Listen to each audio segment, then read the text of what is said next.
Welcome to Born Curious, coming to you from Harvard Radcliffe Institute, where we lead with curiosity to consider important questions of the day.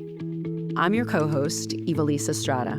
And I'm your co-host, Heather Min. Historian Gary Gerstle has studied modern American history from afar, namely from the University of Cambridge in the United Kingdom, where he spent an illustrious academic career studying the relationship between economics and politics and between race and nationality.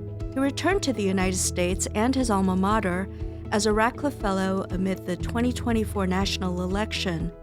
In this episode of Born Curious, we present Gerstle's 2024 to 2025 Julia S. Phelps Annual Lecture in the Arts and Humanities, which he titled America's Authoritarian Turn.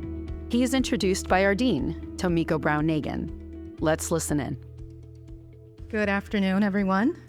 I'm Tomiko Brown-Nagin, Dean of the Harvard Radcliffe Institute, and I'm pleased to welcome you. Today's lecture is presented as a part of Radcliffe's initiative on academic freedom and connecting across difference, which we launched last year. This multi-year effort strives to ensure academic freedom, the freedoms to teach, learn, and conduct research through interdisciplinary insights and constructive dialogue. In pursuing these aims, Radcliffe is working alongside others from across the university engaged in related efforts to address the challenges of our time. I was honored to co-chair with Professor Eric Bierbaum, Harvard's Open Inquiry and Constructive Dialogue Working Group, which released its findings and recommendations this past October. As the report notes, the modern university promotes ancient and enduring ideals, the pursuit of truth, the creation and transfer of knowledge across generations, and the use of knowledge to improve society, spur innovation, and fortify democracy. Open inquiry and constructive dialogue, we concluded, are foundational to excellence in all of these endeavors. These core principles and ideals of higher education are especially salient as we consider the global state of democracy. As a noted scholar and senior fellow at the Brookings Institution wrote in 2022, democratic systems require the free flow of information and healthy civic discourse.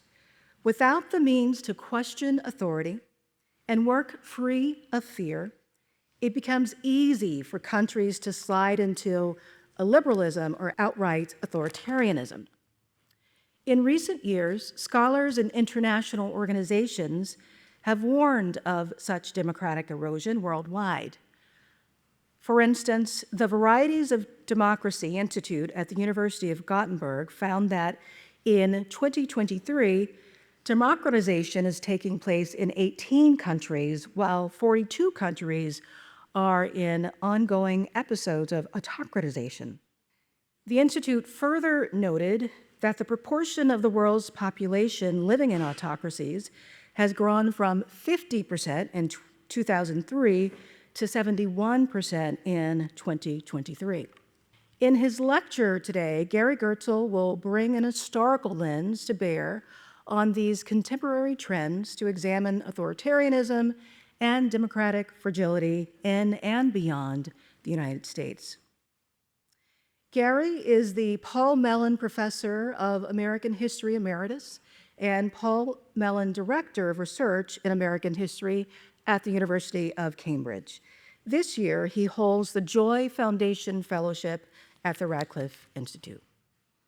A distinguished historian of modern America, Gary is the award-winning author of numerous books, including American Crucible, Race and Nation in the 20th Century, and Liberty and Coercion, the Paradox of American Government from the Founding to the Present. His most recent book, The Rise and Fall of the Neoliberal Order, was shortlisted for the 2022 Financial Times Business Book of the Year, among other accolades.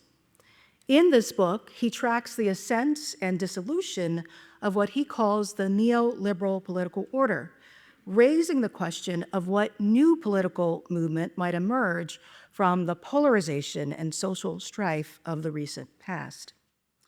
In addition, Gary has written for distinguished popular media outlets, and he frequently appears on the BBC, NPR, and podcasts. He is a fellow of the British Academy and a member of the American Academy of Arts and Sciences. Following his remarks, Gary will be joined in conversation by Beverly Gage, who is the John Gaddis Professor of History at Yale University. An expert in modern American political history, I want to thank Gary and Beverly for being here today, and now please join me in warmly welcoming Gary Gerstle to the stage.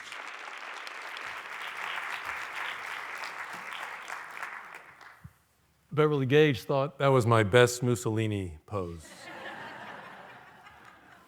So that partially made my day. And the other thing that made my day was the sign on the entrance to Knaufel, which said, "Welcome to America's authoritarian turn." Thank you, Tomiko, for those wonderful words of introduction. Thank you to Beverly Gage for making the trip from Yale to be in conversation with me after my remarks. On January 6, 2021, thousands of Trump partisans rushed the Capitol from an ellipse nearby where their leader had given an incendiary speech. Trump had implored his people to stop Congress from certifying the votes of the Electoral College and thus halt the transition of power from him to Joe Biden. Now they were attempting to do so.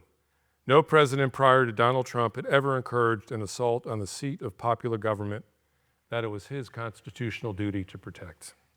At the Capitol, Trump supporters fought and overwhelmed police, breaking through windows and doorways and streaming wildly through hallways. They were hunting, in particular, Vice President Mike Pence, whom Trump had accused of betrayal, and Democratic Speaker of the House Nancy Pelosi, long a focus of MAGA rage. Pelosi had managed to escape the building, but Pence was still there, sequestered with his family in a downstairs room that the Secret Service desperately hoped the mob would not find. One group of assailants tried to force its way into the House chamber, with congressmen and congresswomen still inside. They were stopped temporarily by a Capitol policeman who shot and killed a protester trying to launch herself through a barricaded set of doors. Even as the danger to members of Congress became clear, Trump ignored pleas from administration officials, media pals, and even his own family members to instruct his supporters to stand down and to call in the National Guard and the Army to defend the Capitol and the people inside. He was implacable for 3 long, endless hours. Wanting the assault to succeed, he refused to act. Only then did he tell his supporters to stand down. Only then did National Guard troops regain control of the People's House. By this time, 140 police officers had been injured. 4 of them, traumatized by the fighting and the beatings they suffered, subsequently committed suicide. The Justice Department arrested 1,600 individuals for storming the Capitol that day. More than 800 pleaded guilty, and another 200 were convicted. Among those convicted were men who attacked police with wasp and hornet spray, who plunged an electroshock weapon into an officer's neck, and who pummeled a cop with reinforced brass knuckle gloves. Once upon a time, we could interpret this assault on the Capitol as a rogue event, out of keeping with American politics, led by the most roguish of figures who had temporarily hijacked American politics. That seemed the message to be gleaned from the 2020 election, when Joe Biden and his Democratic Party, backed up by the greatest number of voters ever to cast ballots in a U.S. presidential election, ejected the authoritarian Trump from the White House. But the man who facilitated this assault on the Capitol has now been returned to office. If he serves out as his full second term, as I expect him to, Trump will have dominated politics for 12 years, 2017 to 2029, a longer span than any other president in American history other than Franklin Delano Roosevelt himself, president from 1933 to 1945. In other words, Trump's opportunity to put his stamp on America and its politics now rivals that of FDR himself. One of Trump's first acts upon returning to office was either to pardon every one of those convicted for actions on January 6, or to commute their sentences to time served. Many exited prison in high spirits, flaunting their lack of remorse, quickly declaring their intention to exact revenge from those who had done them harm and presumably ready to serve their leader should he deem a future assault on his political enemies necessary. I have heard the argument, as many of you have, that Kamala Harris was foolish to focus her campaign on January 6th and the future of American democracy, that the real issue in this election was the cost of food and gasoline and the Trump promise to bring the price of both down. That line of reasoning brings to mind those who in 1930s America were drawn to Mussolini because they had heard that he had made the trains in Italy run on time. We should not ignore the obliviousness to the future of democracy bound up in these sentiments. As many have been asking, should the price of eggs be the primary issue when the constitutional basis of the American Republic is at stake? About a year ago, in an interview with Time magazine, Trump gave us a glimpse of his own thinking on the question of whether Americans had become oblivious to democracy and whether they would flock to a presidential candidate flaunting authoritarian aspirations. Near the interview's end, the Time magazine correspondent, Eric Cortellessa, asked this of Trump.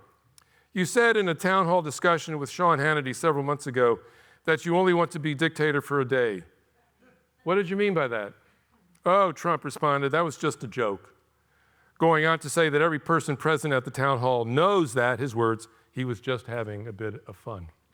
Cortellessa pressed on, asking Trump, do you see why so many Americans see language like that, dictator for a day, suspending the Constitution, as abruptly cutting Cortellessa off, Trump retorted, I think a lot of people like it. Let's parse Trump's words. I think a lot of people like it. What exactly did Trump mean by Americans liking it? What was it? That Trump had turned a query from Hannity about him wanting to become dictator into a joke that generated laughs? Or more plausibly, that he was suggesting that many Americans actually liked the idea of him becoming a dictator for a day or maybe more? However objectionable one might find Trump, one should never underestimate his shrewdness and his ability to read the political moment. Rather than blaming the legacy media or social media for not accurately reporting on Trump's wild claims, for not condemning his trafficking in misinformation, and for minimizing his threat to democracy, perhaps it's time to consider what Trump himself put front and center, namely that those Americans drawn to him understood what he was offering, that they shared his belief that American democracy had become a mess, that they accepted his claim that the American political system could not be fixed through ordinary mechanisms made available by the Constitution, and that a strong man for a day, a month, a year, a presidential term or more was just what America needed to set things right. I have three aims in my talk today. First, I will offer you some evidence to suggest that large and varied groups of Americans have indeed lost confidence in their democracy.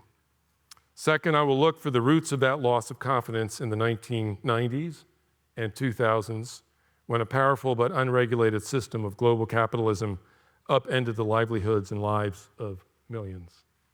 And third, I will ask why, when the failures of this punishing economic system became manifest following the global financial crash of 2008-2009, the political fury that erupted across the ensuing decade largely favored authoritarian remedies rather than democratic ones. First part, what is the evidence that a crisis of democracy, of confidence in democracy, is gripping America? Consider this poll taken in June 2024 by the Pew Research Center. Pew asked this question of those it surveyed. Which statement comes closest to your view? A, democracy in America is a good example for other countries to follow.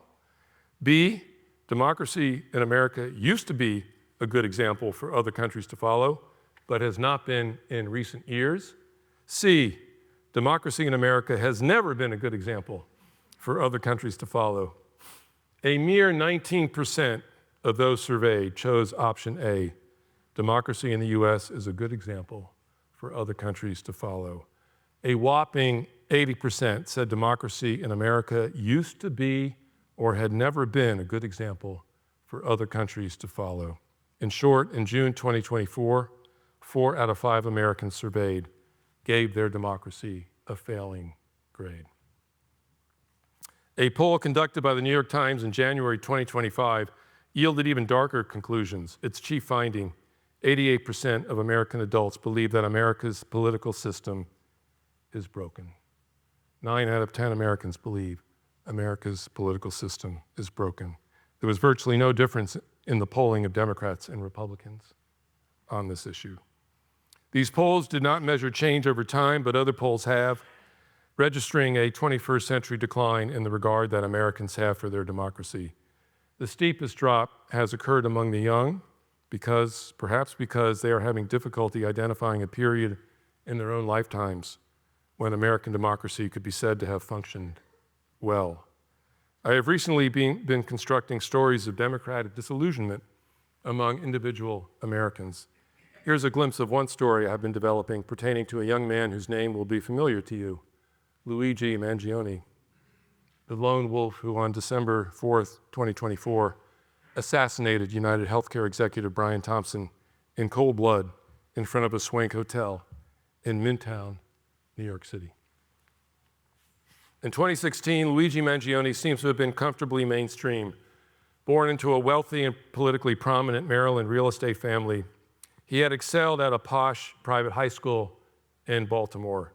There was no hint of anger or disillusionment with American society in the platitudinous valedictory address he delivered to high school classmates and their parents in 2016. You can find it online through YouTube.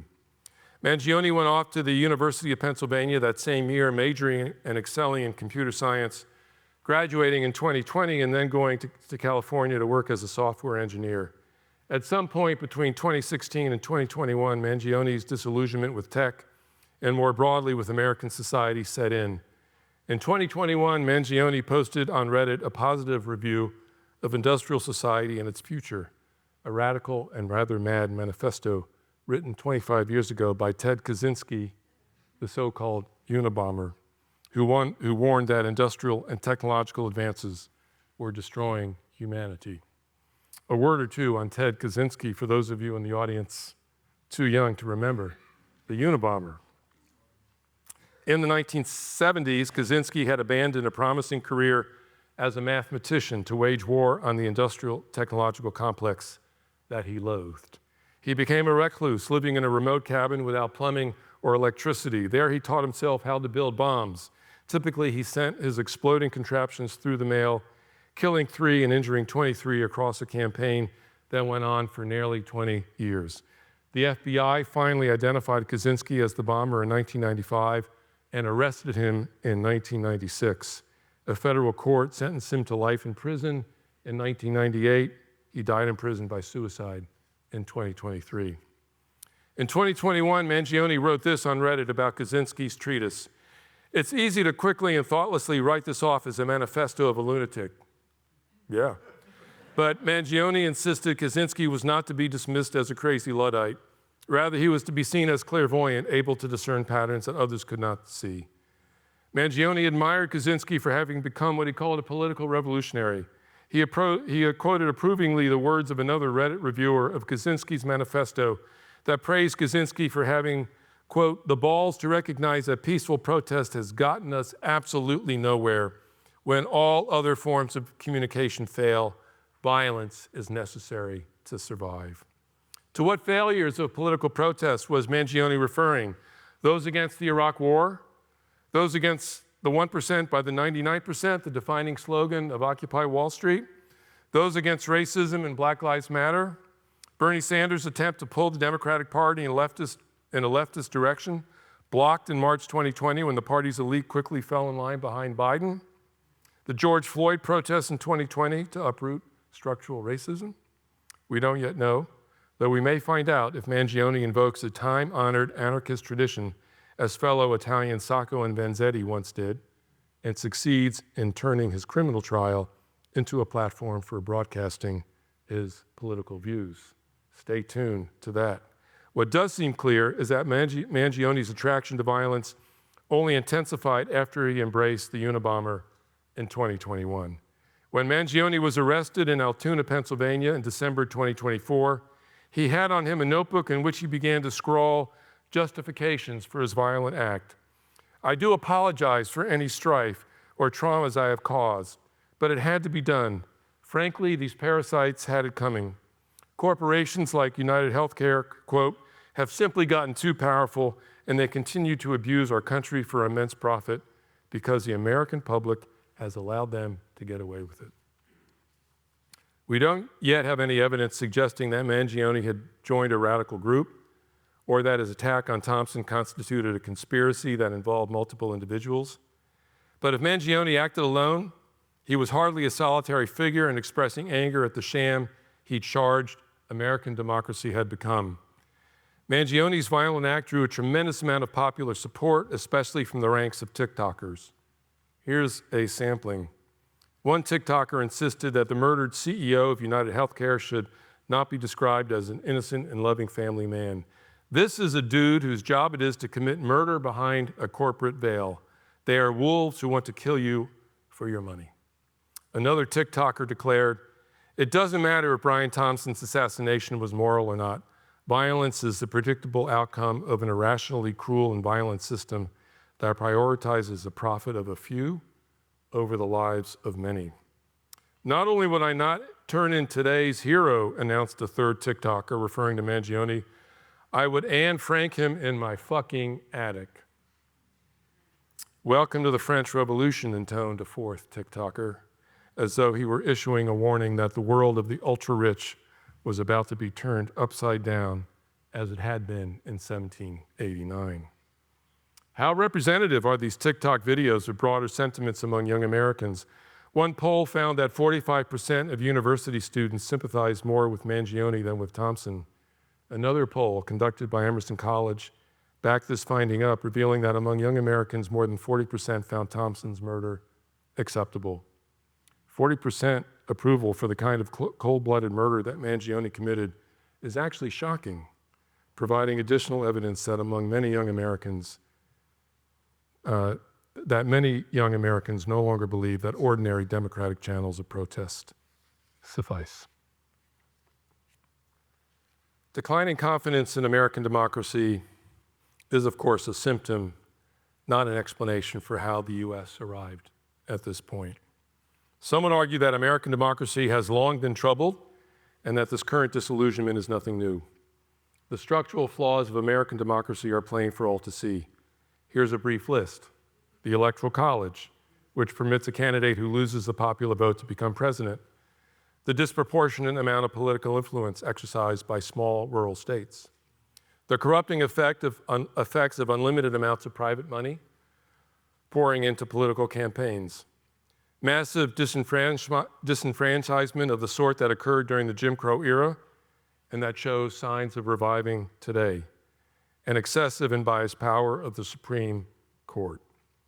But for most of American history, faith in democracy persevered.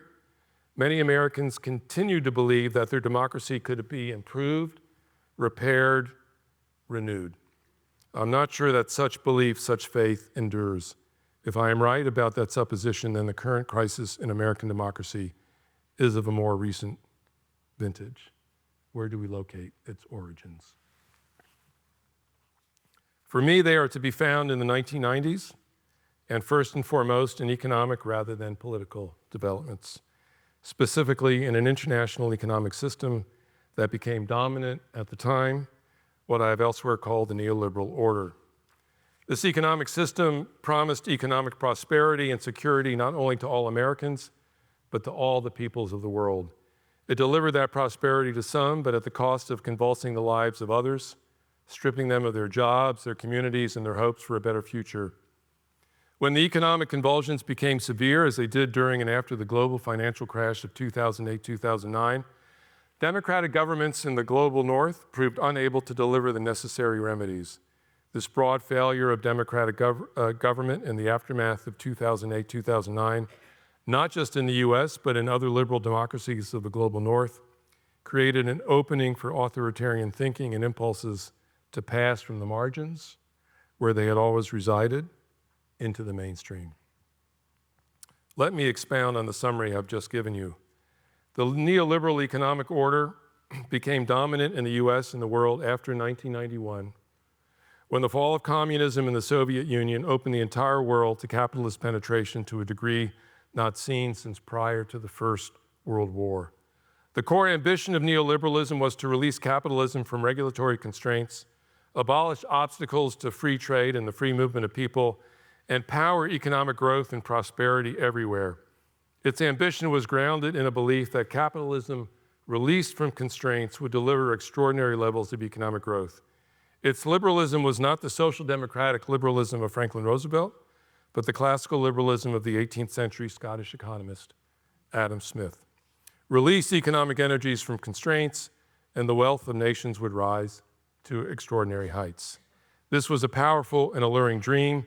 In the United States, both Republicans and Democrats embraced this vision, not just Ronald Reagan and George W. Bush, but also Bill Clinton, and even to a certain extent, Barack Obama.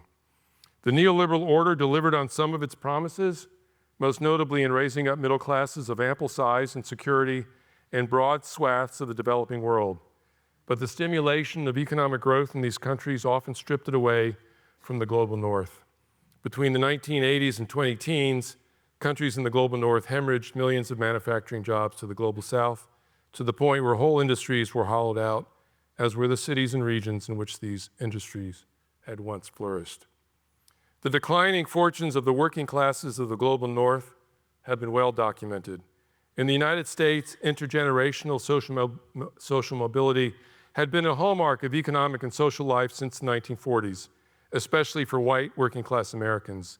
Children could expect to improve on their parents' educational attainment, labor force skills, and economic standing. As Roz, Chetty, and others have shown, these indicators of upward social mobility all reversed in the 1990s. The younger generations began falling short of their parents' achievement.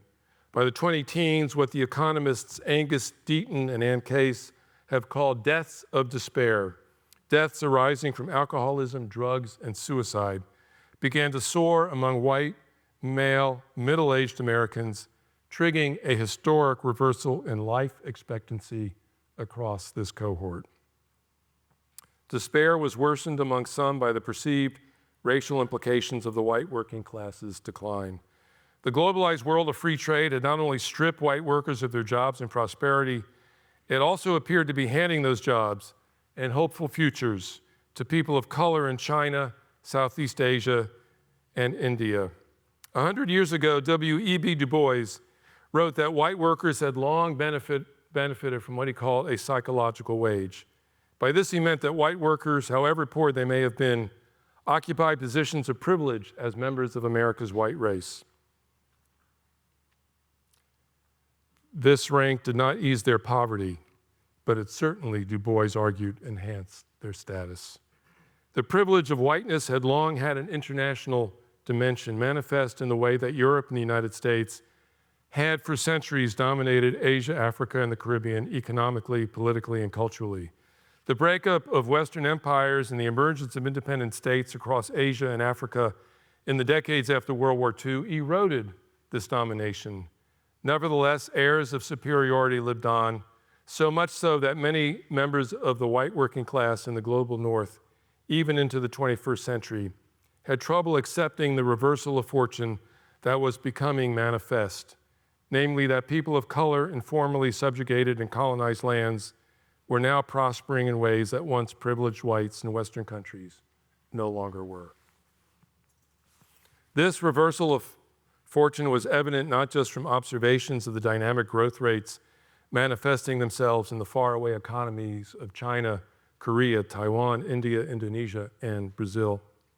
It was also evident close to home where metropoles in the United States and Western Europe seemed to be filling up with people of color, the result of the relatively open border regimes that prevailed during the neoliberal heyday. A staggering total of 35 million immigrants came to the US between the 1970s and 2010s. In the United States, a black man with a Muslim name, Barack Hussein Obama, assembled a multicultural political movement in 2008 strong enough to send him to the White House. Many whites in America thus feared that they were not simply losing the economic competition with lesser peoples, defined by race and/or religion, they were also losing the ability to sustain their nation's long-standing ethno-racial character. Declining economic fortunes and democratic eclipse went hand in hand, generating a tidal wave of fear among whites that their families and nations were being stripped of their future. Trump rode this wave to the White House in 2016, pledging to halt and then reverse what he called, in his memorably notorious phrase, American carnage. Making America great again was never just about economics. It was always also about race. The pain of economic decline then was compounded by the perception that whites were being stripped of their racial privileges. Increasingly, those experiencing economic decline and what they came to call racial replacement blamed their suffering on a global elite no democratically elected legislature had the wherewithal or courage to control. These globalists, as both the former Trump advisor Steve Bannon and historian Quinn Slobodian have called them, were getting immensely rich from globalization even as substantial parts of their countries of residence were rotting. This global elite was seen not just as an economic or political threat, but as a cultural threat, as they were thought to delight in the mixing of cultures, peoples, and sexualities that came to characterize the metropoles of the global economies. Members of this elite were seen to smirk with barely disguised contempt at countrymen and women who preferred more traditional lifestyles marked by ethnic and religious homogeneity, by heterosexuality, and by the conviction that when God created the world, he made a gender binary, the one distinguishing Adam from Eve, foundational to it. Anger and resentment spread across the real and metaphorical countryside. Its residents feared that globalists were using elements of the latter's radical, or woke as it's now known, cultural agendas. When economic disaster struck this neoliberal world, as it did during the financial crash of 2008-2009, the globalists, in the eyes of their critics, made sure to take care of their own people first, persuading governments to bail out banks and restore confidence in stock markets while leaving ordinary citizens who had lost their jobs and homes to fend for themselves. Those ignored in the bailouts began to believe that the financial elites had burrowed their way deeply into states, corrupting governments profoundly. Ordinary politics no longer sufficed. Too many parties and political leaders had been co-opted. National parliaments seemed unable to solve the problems that a globalized, capitalist, and free trade world had generated. Citizens erupted in rage in country after country, their anger imbued with a hard right tinge, often coalescing around a strong man, a very strong man who promised to smash through all obstacles, political, economic, and cultural, to set things right. The decade following the financial crash witnessed hard right populist revolts in country after country. Consider this partial inventory of these uprisings. The Tea Party in the US in 2010, the ascension of Viktor Orban in Hungary, 2010, the rise of the National Front in France, 2012-2017, the election of Modi in India, 2014, the Brexit uprising in the UK, 2016, the election of Trump in the US, 2016, and the election of Bolsonaro in Brazil, 2018. All in the decade after the financial crash. But wait, some of you might be thinking, why assume that disgruntlement, even discussed with the global elites in their penetration of parliamentary bodies, would benefit only the right? Why couldn't that disgruntlement benefit progressives and the left, or simply liberals? Were there not left progressive political uprisings in the chaotic second decade of the 21st century? Indeed, there were. Many, in fact. Consider this partial list. Tahrir Square, Cairo, 2011. Occupy Wall Street, 2011. Black Lives Matter, 2014. Podemos in Spain, 2015. The rise of Bernie Sanders in the US, 2016. The rise of Jeremy Corbyn in the UK, 2017. The massive umbrella protests in Hong Kong, 2019. The George Floyd rebellion of 2020. I would add to this list the center-left coalition that propelled Joe Biden to the presidency in 2020. All these movements were robust and seemed at the time of their appearance to be consequential. They were consequential. In fact, if we were to stop the historical clock in 2011 or 2014 or even 2020, we might judge these protests of the center-left to be more consequential than those of the populist right. Yet we now know that most of these center-left movements have not had the staying power of populisms of the right. The George Floyd moment in the US is over, as is the Jeremy Corbyn moment in the UK. Podemos has vanished. The left in France, Germany, and Italy is in deep disarray, and the center-left hopes that accompanied Biden's assumption of the presidency have, for the time being at least, been extinguished. Why is that so? I'm not sure. End of talk. No. But I'm really not sure. In this, the last part of my talk, I will offer you some preliminary answers as to why the right has soared far more than the left. I will welcome your own thoughts. I implore your own thoughts on this critical matter in the Q&A, because I don't feel like I have fully figured this out, and it is one of the most urgent questions of our time. But here are some stabs at an explanation. First, progressives are seen by hard-right populists as allies of the despised neoliberal globalists in one important respect. Both groups valorize cosmopolitanism, diversity, and open borders. Both groups are seen as delighting in the mixing of cultures and the hybridity and syncretism that results from such mixing. Both groups are seen as slow to defend the integrity of nations and the ethno-racial or ethno-religious character thought by conservatives to lie at every nation's core. The attack on cosmopolitanism takes multiple forms. The most powerful identifies immigrants as threats to the economic and cultural well-being of nations. The right has addressed these concerns clearly, though cruelly. Nations, the right wing insists, must build high and impregnable walls to keep out all but the choicest migrants. Liberals in the left, by contrast, have had trouble demonstrating that their cosmopolitanism and humanitarianism can yield immigration policies that are effective and popular. The confusing and fumbling signals about border policy sent out by the Biden administration constitute a good case in point. Put simply, on immigration matters, majority of citizens in most countries of the global north trust the right more than the left. This hostility toward immigrants, in my view, expresses fears not just about the present, but also about the future, when refugee flows triggered by climate catastrophe will dwarf those convulsing nations today. Most progressives in the US and elsewhere have yet to formulate a policy that, in the hands of majorities of citizens, address these fears. Anti-immigrant sentiment tends to well up from below. The right in America, however, has also benefited from a second political development of equal consequence, this one emanating from above, from those who inhabit citadels of economic power. In the United States, the defection of the tech billionaires from the Democrats and from democracy itself has been particularly important in this regard.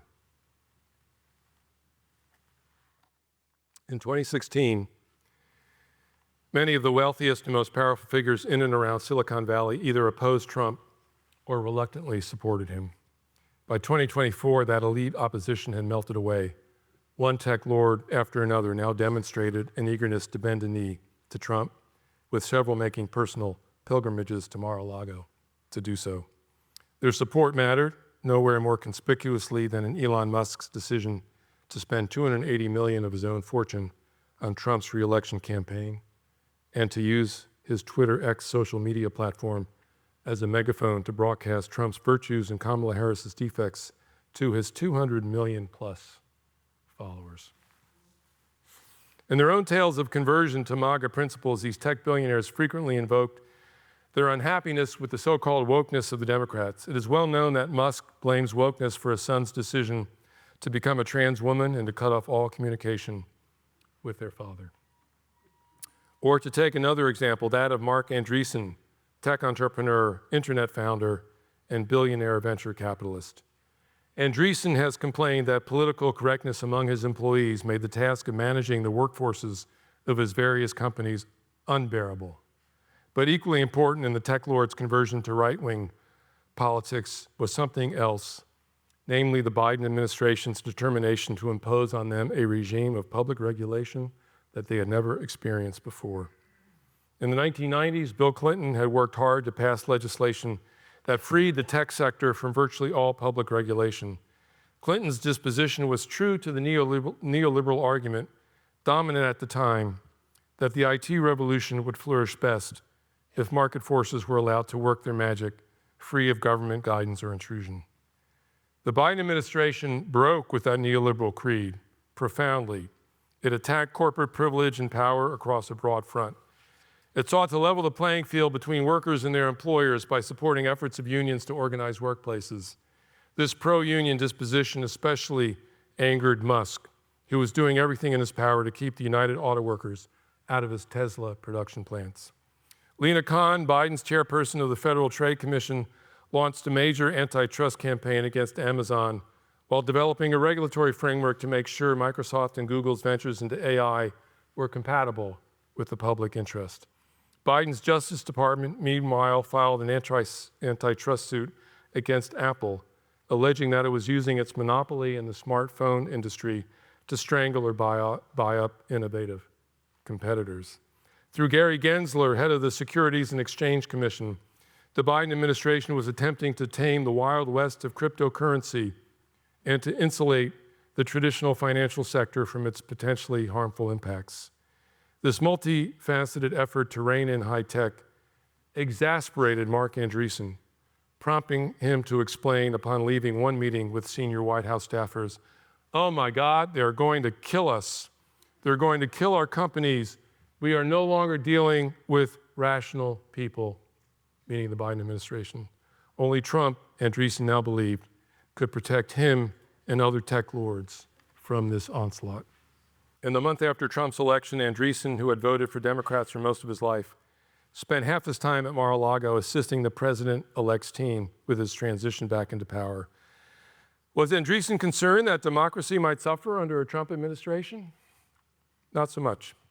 In a recent interview, Andreessen mused about how good it would be for America to install a monarch, someone like Trump, who in Andreessen's words would, quote, come in and take the thing by the throat. The thing being America's political system. As has been the case with several major figures in the tech world, Andreessen has taken on the shadowy figure of one Curtis Yarvin as his Svengali. Formerly a software engineer based in San Francisco, Yarvin had gained underground fame around the time of the 2008-2009 financial crash as a web blogger writing under the pseudonym Mencius Moldbug. He had a good sense of humor. Yarvin developed a philosophy that he came to call neo-reaction. Many of his followers were so mesmerized by his vision of the future that they took to referring to Yarvin as our prophet. They admire him not just for his clairvoyance, but for the courage he displayed and his willingness to borrow language from the Matrix, as many of them did, to take the red pill. Yarvin sees democracy as generating only instability and chaos and as undermining any nation's chance of greatness.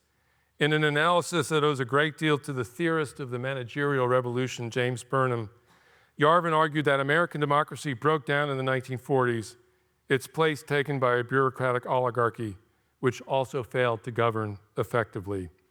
America's only choice in the 21st century was either to continue to be governed by a sclerotic bureaucracy or to appoint a skilled monarch with the power to whip the government and then the country into shape.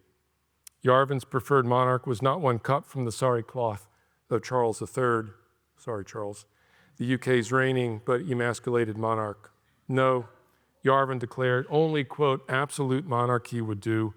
His monarch was to be gifted with what he called, quote, unconditional personal authority, subject to some responsibility mechanism, such as a board of directors chosen by the monarch himself. This king, he imagined, would use his power to enact a total regime change. Such a thoroughgoing transformation might require punitive action in the short term, but in the long term, Yarvin imagined that his monarch would create an economic and political environment in which all the king's subjects could flourish and maximize their wealth and personal liberty. 20 years ago, Yarvin was on the margins. His ideas mere drops in the blogosphere sea. But in the last 10 years, he has acquired a large and energetic following, which includes some very powerful individuals. Yarvin's ties to Peter Thiel, founder first of PayPal and then Palantir, go back a long way. The two men share a conviction that America must abandon its democracy. Thiel is a trusted advisor, both to Trump and J.D. Vance. Andreessen considers Yarvin a good friend. So does 2020 Arizona Republican senatorial candidate Blake Masters. Yarvin has connections as well to Steve Bannon, Elon Musk, and Michael Anton, just appointed as the State Department's Director of Policy Planning. This formidable group now has their man, their would-be monarch in the White House, and unlike 2016, they have a plan. How to start implementing this plan? As early as 2012, Yarvin came up with this idea: retire all government employees, 2012. He liked to call it by its acronym, RAGE. The description of a monarch coming to power, sacking the federal bureaucracy, and concentrating all power to himself seems like a pretty good description of what Trump, Musk, and their coterie seem to be after. American history is full of captains of industry, of plutocrats, of so-called robber barons, wanting to maximize their power and to free themselves from public regulation. But rarely has a section of the American economic elite been as frank as the current one in expressing its desire to end democracy in America, to repudiate the notion of that the people should rule, and to treat the separation of powers so central to the country's constitutional design as a programming error. The constitutional crisis is not something that is coming to America. It is here. I need a drink.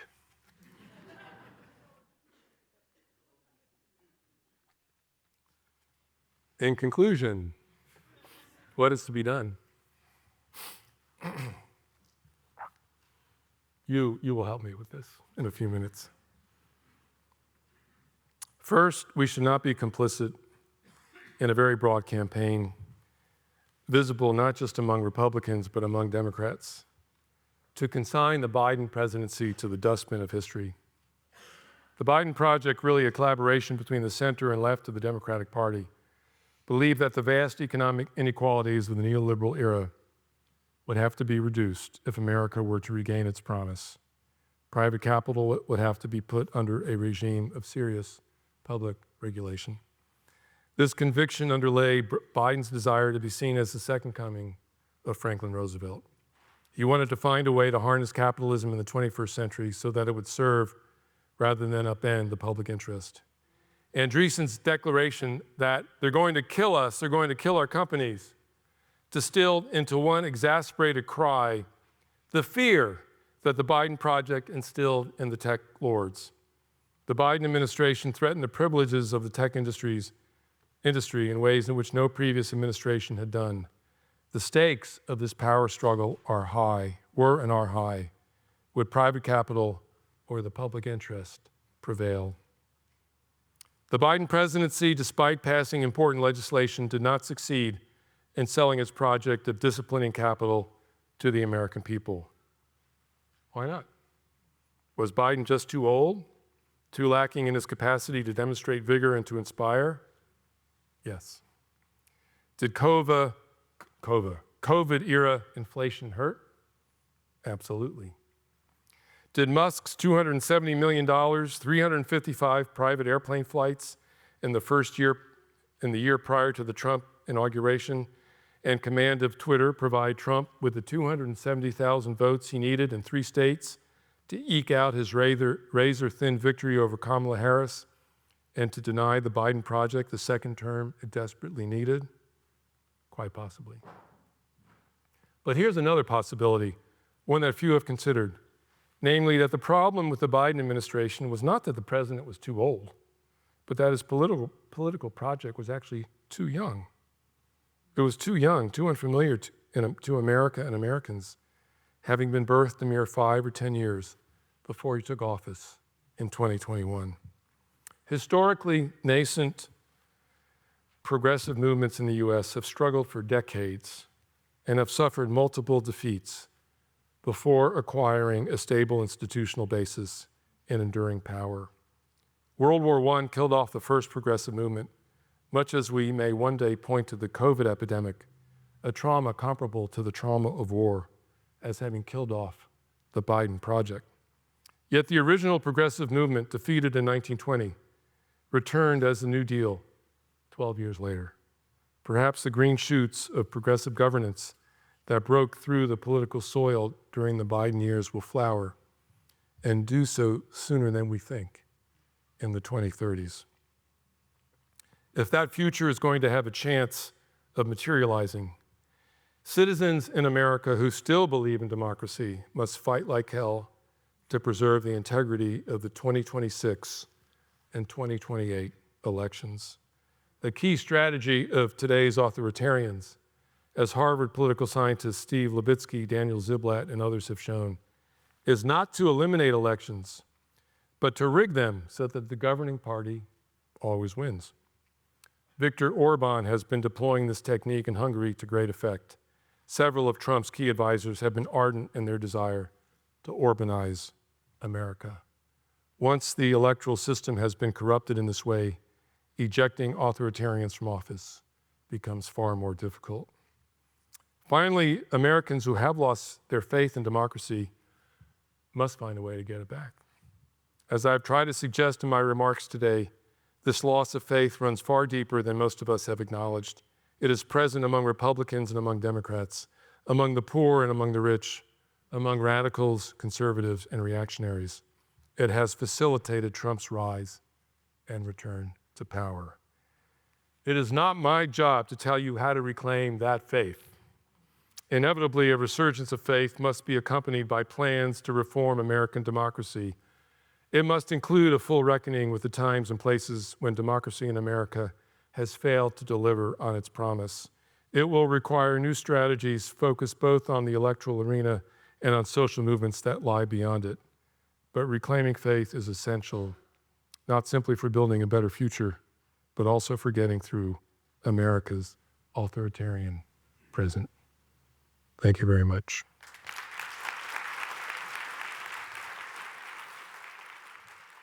So, Gary, I was furiously taking notes and asking questions when I wasn't sinking into despair from your lecture there. And since we're both historians, I thought we might start out by looking a little bit at the past and at past moments that I think might give some context, many of which you already mentioned. So one that I have been thinking a lot about in recent days is the Gilded Age. And that is partly because, so that's the period in the late 19th, heading into the early 20th century. Trump has been indicating this may, in fact, be the moment he's always been referring to when he says we're going to make America great again. We seem to be having some energy around that, and William McKinley is back in the news for the first time. But I guess I wanted to get your reflections on the Gilded Age, maybe thinking about Luigi Manion, right? The Gilded Age was a period of mass immigration, vast inequality, concentrations of economic power in the hands of a very few individuals in the midst of an industrial revolution, a time of tariffs and corruption and violence in American society.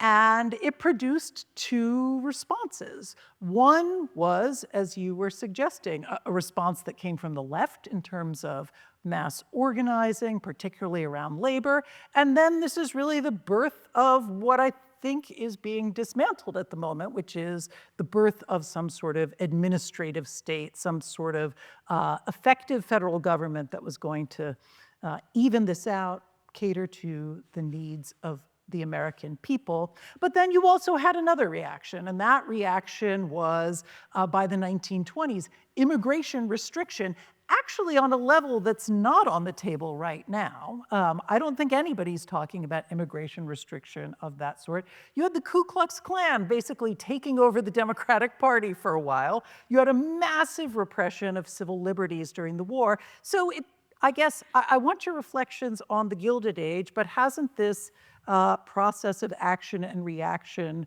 gone hand in hand in American history? Are we really at as unique a moment as you seem to be suggesting? Oh, great question. The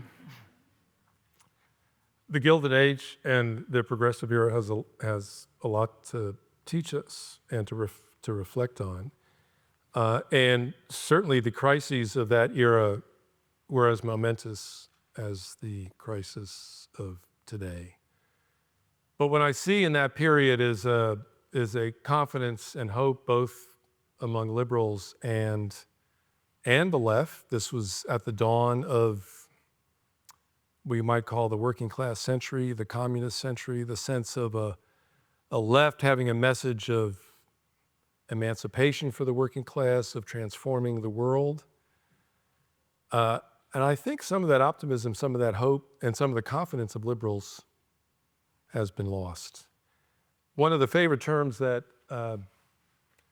among academics today is to talk about the polycrisis afflicting us. And if you think about what is the polycrisis, it's that we have so many crises today that we can't possibly get a handle on them. There are just too many of them. We smite one down and another one rises up to smite us back. I would like to get rid of the term polycrisis. It's not a new phenomenon. What's new is a confession of weakness in the face of very serious problems, that these are problems that can't be solved. Now, there is one very good reason for being pessimistic today, and that is the impending reality of climate catastrophe. That is something that the early 20th century people did not face. But if we look at the number of crises that were affecting America in the late 19th and early 20th century, robber barons, you've mentioned extreme inequality, huge numbers of immigrants, higher proportionately than today, deep cultural split between the two Americas, the trauma of war. The crises are not more numerous today. They were just as numerous and perhaps more numerous then. But the confidence of the reformers was much greater than the confidence of reformers today. And that is one point, that does mark this moment as different. The other part of this that's different is there's never been a figure like Trump in the White House. The closest probably is Andrew Jackson. But Andrew Jackson knew and respected the Constitution in ways that Trump does not. There have been plenty of figures like Trump in American history. There's no shortage of demagogues in American history. But the political system worked to winnow most of these people out by the time they got to the competition for the top prize. And so we are dealing with a president and a circle around him who I would say are more explicit than any other presidential regime in America to dispense with the limitations that the Constitution has imposed on politicians in America. So I would say that is another factor that is new and fresh. All right, well, that takes me to a second historical moment I wanted to talk a little bit about. You were focusing a lot of your talk on the 1990s, but the decade that was very much on my mind in listening to you was actually the 1970s, partly because the 1970s, like this moment, was a period of polycrisis, right? We had Watergate, we had the end of the Vietnam War, a whole series of other economic crises and economic pressures. It's really the decade that gives birth to this narrative, which has been going on for a very, very long time now, about the disillusion of the white working class with conventional Democratic Party politics. It was the Reagan Democrats then, right? We have, I think, a much fuller transition now. But pieces of this story have been going on for a long time. And I guess when I think about the 1970s, I think about it as a moment of a kind of anti-institutional turn that happened on the left as well as the right, a kind of turn on American liberalism that's been playing out for a long time. I think that anti-institutional turn happened a lot more powerfully on the left during that decade. And then I also think about the political reforms of the 1970s and the fact that I think if we hadn't had those crises of the 1970s, when people on the left and the right were both arguing that there was too much consensus in American political life, and what you really needed were two polarized ideological parties, and that was really going to give everyone a choice, and that was going to solve American politics. These were real ideas. Some of you may remember thinking these things at the time. One of the things that came out of that was the primary system that we have, which is now a popular, pretty unbounded primary system that, in fact, I think is what gave us Donald Trump and allowed someone with no real roots in the political system to come in from the outside. So again, just your reflections on the 1970s, and I guess particularly the kinds of political changes that were set in motion then, and whether they have made this moment more or less possible. Well, I do think that the major moments of reorientation in American life over the last 100 years have come out of economic crises. It's true of the 1930s, it's true of the 1970s, and it's true of the first decade of the 21st century with the financial crisis. And so I think these are moments that are rooted in economic crisis that profoundly shake up political arrangements and cause people to think differently about the kind of politics and political reforms that are necessary. I think in one way, Trump is new. On the other hand, I would say Americans have been fonder for a much longer period of time about people, presidential candidates with little experience in politics, uncorrupted by politics, riding in to save the nation, a kind of purity standing above politics. I think this begins with Andrew Jackson. I think there's a bit of Abraham Lincoln in this as well. So I think the tradition of outsiders coming into American politics to shake things up has a deep cultural appeal and speaks to the suspicion that Americans have long had that American politics corrupts. And certainly this was on people's minds quite intensely in the 1970s. But I would frame the long-term crisis, I think, somewhat differently. And that has to do with a burden that America has had, which has gotten more intense over time. And that is the inadequacy of an 18th century constitution to govern a modern 21st century society, and the impossibility of changing that constitution because of the high bar that the founders set for making any kind of change. There's no doubt that in order for America to get the big state that it did, the liberal jurists, first the Roosevelt Court and then the Warren Court, had to stretch the Constitution in various ways. And their reasons for doing so were reasons I support, but constitutionally problematic. And what America, I would say, really needed in the 1970s and 80s is a constitutional amendment that would have legitimized the broad exercise of centralized government power. That never happened. And the 1970s were the first decade of rebellion against that. It's the birth of the conservative legal movement, people being upset about what was regarded as the too liberal interpretation of the Constitution by the Warren Court.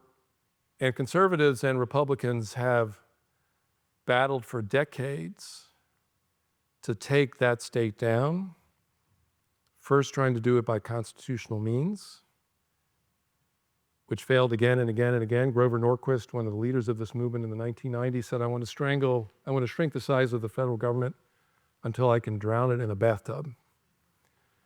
And part of what we see in terms of extra constitutional behavior on the part of many political figures today is rooted in their own sense of frustration that we can't restore America to what it should be. And this becomes a justification for supporting someone who was willing to deploy extra constitutional means. So I would say the legacy of the 70s is more to be found in the frustration of conservatives in terms of their ability to do this through normal political means, which is what has made them far more open to doing this by extra constitutional means, even if that means seriously eroding or undermining the constitutional basis of the republic. Mm-hmm. There's several questions in here. I'm going to turn to some audience questions now. There's several questions in here trying to make sense of your analysis of neoliberalism, figures like Elon Musk, and this kind of white working class voter that you laid out, which is to say, I mean, isn't Elon Musk, I mean, aren't the tech lords kind of neoliberals in and of themselves? Sort of, how is this alliance going to hang together? Does it actually make sense? Do people who voted for Donald Trump actually want Elon Musk?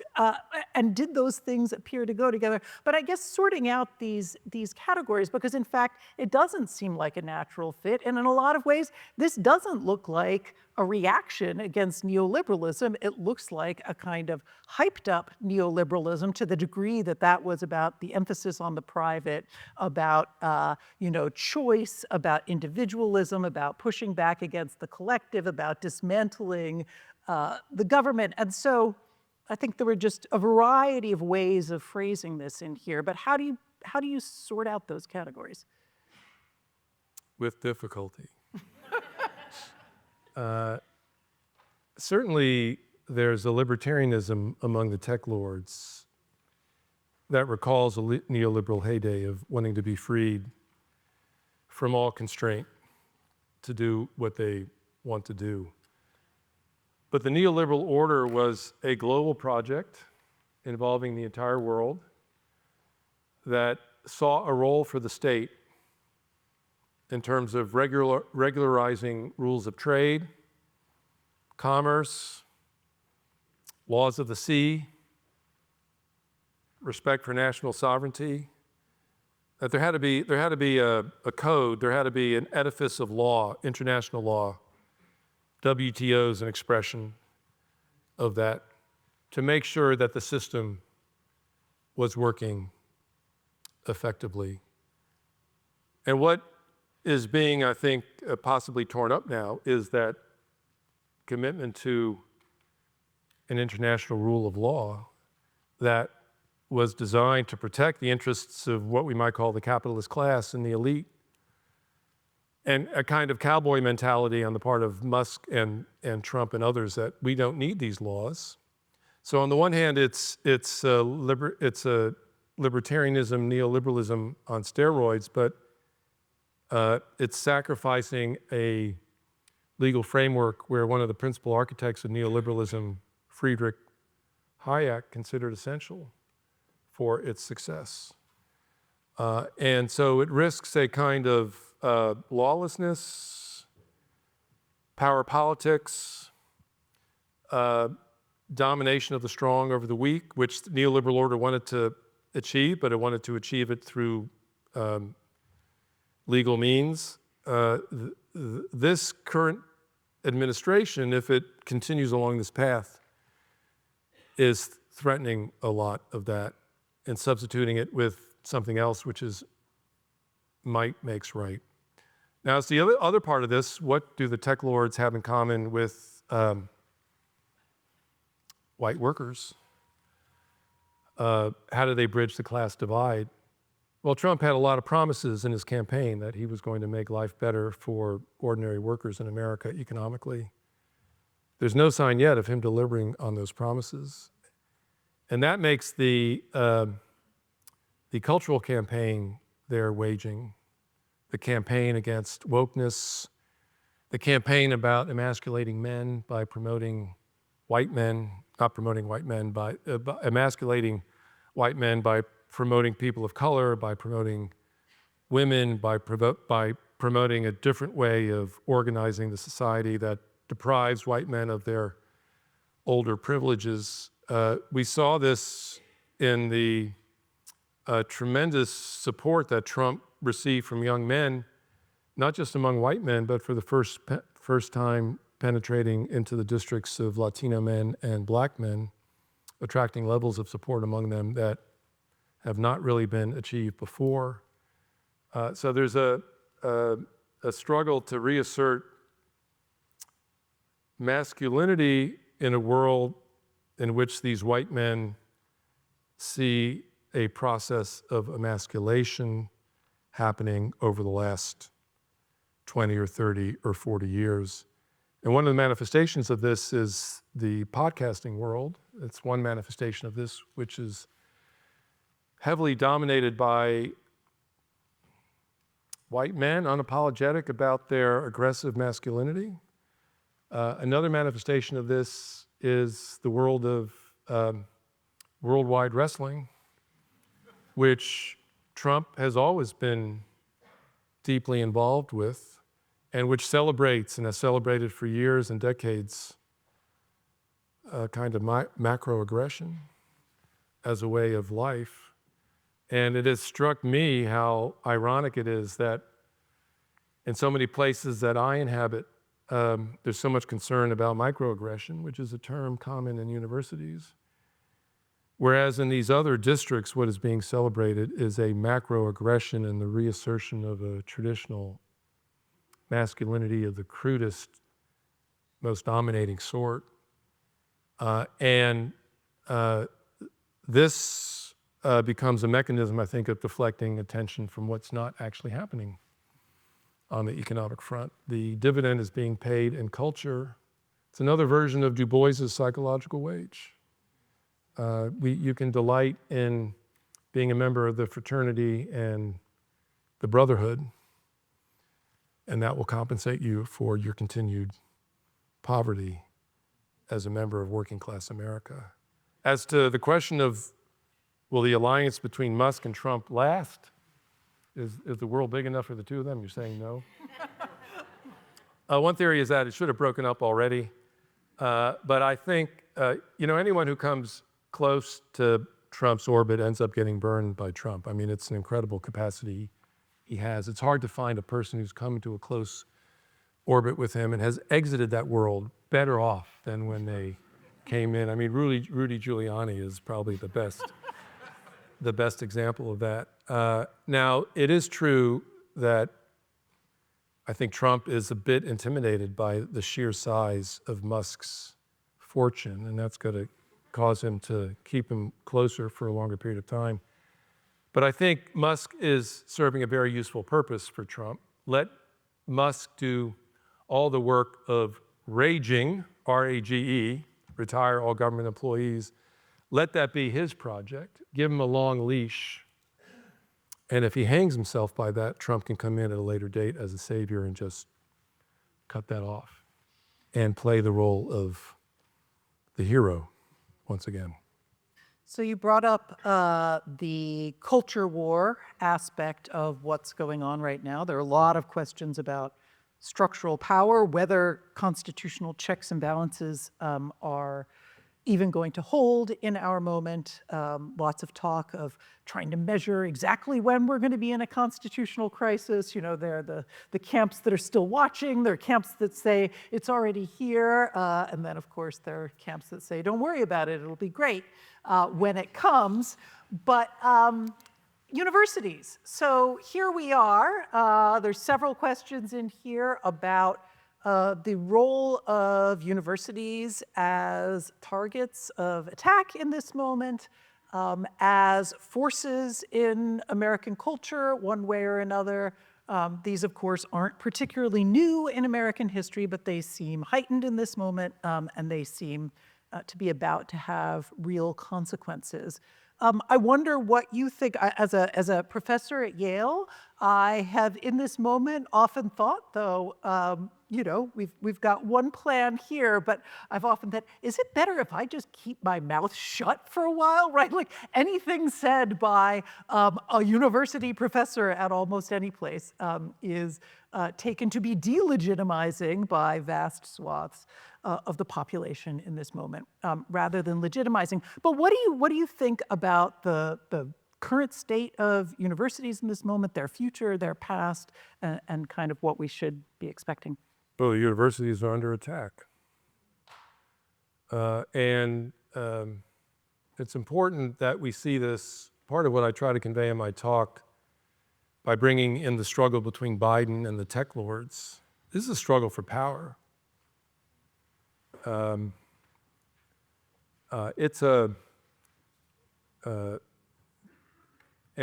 the struggle between the right and the universities is a struggle for power. The right has been very systematic and very clever about the long march through the institutions. They've taken a page from Mao. If you want to be successful, be prepared for the long march. And neoliberals were in the wilderness for 30 years. Their ideas first appeared in the 1940s, didn't matter. 1950s, didn't matter. 1960s, began to matter with Milton Friedman. But it was really not till the 1970s and the economic crisis of that moment that they began to flourish and begin their successful march through the institutions. The universities, so you think of the way that Trump and MAGA has conquered the Republican Party. You think of the immense consequences of that power struggle through the alternative media, through social media, through Elon Musk. They have made a real dent in the media, which they see as a hostile force to MAGA, and now there are alternative medias which are competing and, in fact, outstripping legacy media in terms of influencing millions of Americans. The universities are one institution that have remained outside their sphere of power, and they have now targeted the universities as, in a sense, not just the universities, but the medical districts, the scientific districts. These are immensely powerful formations in American society. We have to realize the power that they have, that we have, and we have to organize to defend that. And ultimately, that can't happen by simply keeping our heads down. I can't remember whether it's Tim Schneider or Masha Gessen who's warned against what they call anticipatory acquiescence, a fear that you will be next. And so the best thing you can do is to keep your head down. I think this is a time that universities have to get their act together, and they have to do so in multiple ways. We need university presidents to speak out in defense of universities and speak out loudly. We have to find a way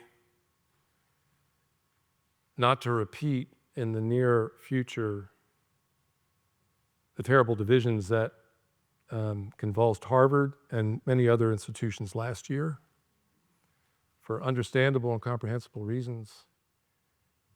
Those issues have to be discussed, but there also has to be a strategy for bringing the different parts of the university together around common themes and purposes.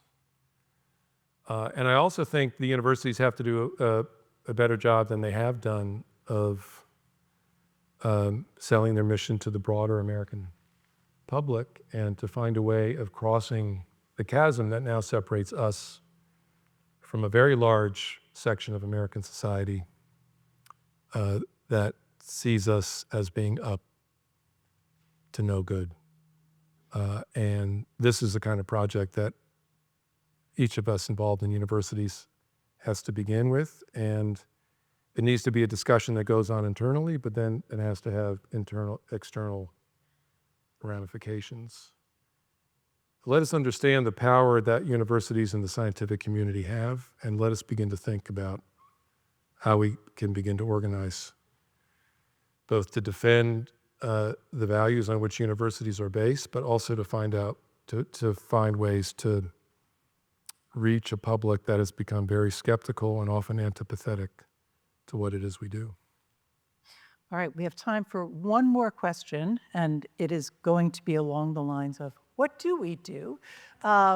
Which seems to be, I would say, 90% of the questions in the feed here.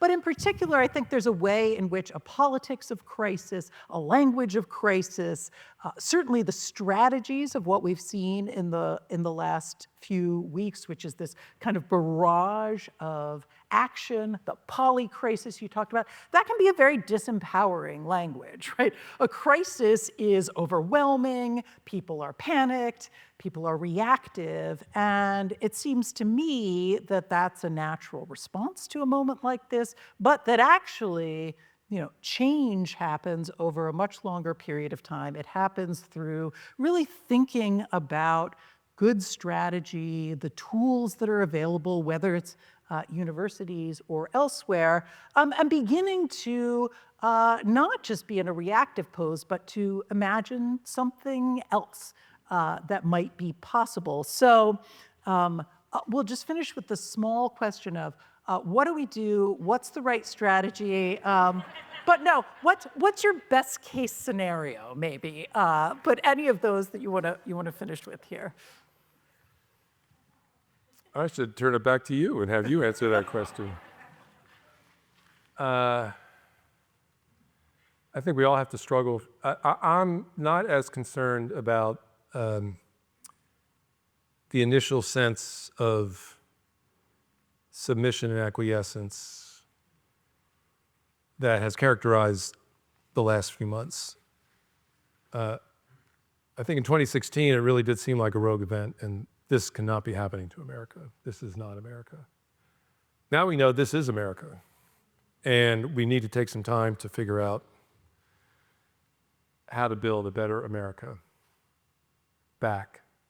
And I think the struggles are emerging. There was a town hall with a conservative congressman in Georgia that he was overwhelmed by, the anger that was being expressed there. There are federal workers mobilizing. I think the struggles are beginning to appear. Let them develop. The strategies of the Trump administration are so aggressive and so radical that they may create a crisis in the near-term future, collapse in stock market values, people beginning to realize they're going to lose benefits they count on if Social Security cuts are made part of a legislative package. I think it's incumbent upon each of us to struggle in the arena in which we live and to seek out other people and to begin to form groups to discuss this and to figure out strategies of going forward, beginning a process from the bottom up.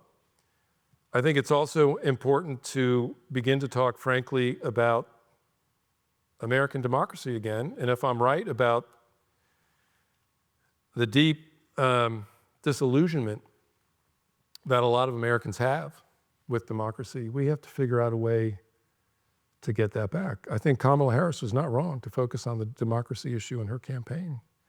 The question we have to answer is, how do you get Americans excited about restoring their democracy? And that's a project of education, of discourse, of public discussion, and it's also a discussion of strategies. I think for especially younger people to really begin to believe in democracy, they have to believe that there's some concrete results that are happening. And here, we haven't talked about this at all, but part of the crisis of the current moment is the complete abdication by Congress of its responsibility as a key institution of American governance. And I think we have to talk about what does it take to restore that? What other reforms in American democracy are necessary to put it on a healthy footing? And then it's always been the case in periods of crisis that social movements emerging outside of the formal political arena become incredibly important. It was true of the labor movement of the 1930s. It was true of the civil rights movement of the 1960s. People taking to the streets, people assembling in protests, people making their voices heard in unconventional means. Historically in America, the political system has been very hard to move and to change. And the biggest changes have not been accomplished by simply voting, putting people in office. It's been accomplished by social movements happening outside the electoral process that put pressure on the institutions of government to respond to them. I mean, MAGA is a great example of it's not just a political movement, it's a social movement. What would it take to have a MAGA movement of liberals in the left that could match that intensity and have that kind of impact on the Democratic Party that it's had on the Republican Party? I think that's where we have to start. And let me just give one note of optimism, since there's been a lot of pessimism in my talk, and it refers to your point about the 1920s. 1924 Democratic Party Convention. Democratic Party is as deeply split as it is split today. You had the northern voters, Catholics, Jews, Orthodox Christian faiths, urban, wet, which means they like to drink. You had Al Smith being their nominee. And on the other hand, you had Southern whites, evangelicals, religious conservatives, believing in the literal truth of the Bible, supporting the KKK. The 1924 Democratic Party Convention went 103 ballots, 10 days in an unair-conditioned Madison Square Gardens in July. Al Smith was representing the urban north, William McAdoo, Woodrow Wilson's nephew, representing the white south. Finally, on the 103rd ballot, they gave up and nominated John Davis, a nondescript corporate lawyer from West Virginia, who got absolutely crushed in the general election by Calvin Coolidge. A lot of people thought the Democratic Party was finished. Who was the man who put Al Smith's name in nomination? A man by the name of Franklin Roosevelt. First appearance on the public stage after his crisis of polio. He must have been looking over that convention and saying, they have no future, I have no future. 8 years later, Franklin Roosevelt was elected president of the United States. 12 years later, he had one of the most resounding victories in the history of American politics. Things change in America. And the note I want to leave you on is be prepared for the long march, which may end up not being so long. And it has a short-term component, the absolute imperative of protecting the electoral integrity of the 26 and 28 elections so that their outcome is not foreordained. But beyond that, be prepared for a struggle that's got to take some time, but that may ultimately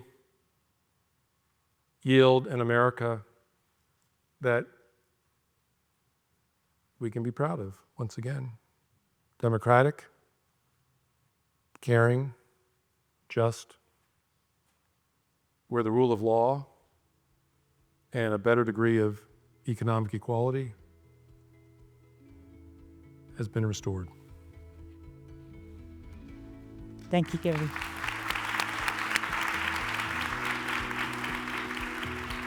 That concludes today's program. Born Curious is brought to you by Harvard Radcliffe Institute. Our producer is Alan Grazioso. Kevin Grady, Anna Song, Lily Roberts, Emerson Prond, Max Doyle, and Cabin 3 Media provided editing and production support. Many thanks to Jane Huber for editorial support. And we are your co-hosts. I'm Evelise Estrada. And I'm Heather Min. Our website, where you can listen to all our episodes, is radcliffe.harvard.edu/borncurious. If you have feedback, you can email us at info@radcliffe.harvard.edu. You can follow Harvard Radcliffe Institute on Blue Sky, Facebook, Instagram, LinkedIn, and Threads. And as always, you can find Born Curious wherever you listen to podcasts.